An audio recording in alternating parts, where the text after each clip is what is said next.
যেহেতু এটি futsal football tournament, দেখা যাক দুজন খেলোয়াড়ি বিড়ম্বনার মধ্যে অসাধারণ একটি শট এবং অসাধারণ একটি গোল। বড় পর্যায়ে টুর্নামেন্ট খেলে এসেছেন এখানে, দেখা যাক আজকে কি করতে পারে নিজের দলের জন্য। হয়তো আমার জানা মতে এটি তার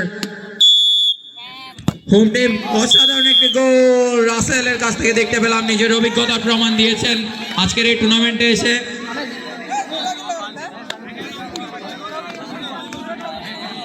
দ্বিতীয় কিক নেওয়ার জন্য প্রস্তুত হচ্ছেন এইচএমডি ক্লাবের খেলোয়াড় এবং কিক ট্যাকেল করার জন্য গোলরক্ষক হিসেবে ব্রহ্মপুর ফুটবল ক্লাবের হয়ে খেলতে থাকেন সাইফুল। ইতিমধ্যে বড় পর্যায়ে খেলে এসেছেন, অসাধারণ গোল সাইফুল। আবার কিক নেওয়ার জন্য প্রস্তুত চিন্ময় একাদশের 10 নম্বর জার্সি পরিহিত খেলোয়াড় এবং রক্ষণভাবে প্রস্তুত আনিসুর রহমান।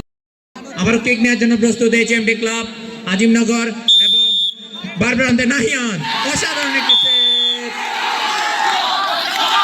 চিন্ময় ক্লাব।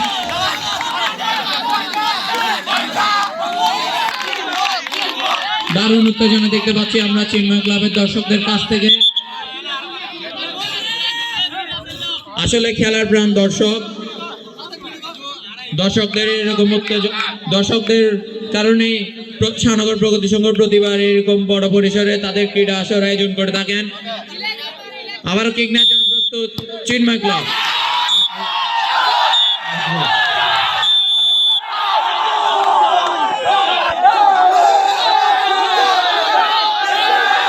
দারুণ বিজয় উল্লাস দেখতে পাচ্ছি আমরা বক্তব্য চিন্ময় ক্লাব ফুটবল একাদশের কাছ থেকে। আমি আপনাদের যথার্থ জানিয়ে দিচ্ছি আগামীকাল টুর্নামেন্টের তৃতীয় খেলা অনুষ্ঠিত হবে সন্ধ্যা 7টার সময় অনুষ্ঠিত হবে। ব্রাদার্স 11 বনাম এনটেক 7 দিঘির ফ্রেন্ডস ক্লাব। সন্ধ্যা 8টায় অনুষ্ঠিত হবে ফ্রেন্ডস।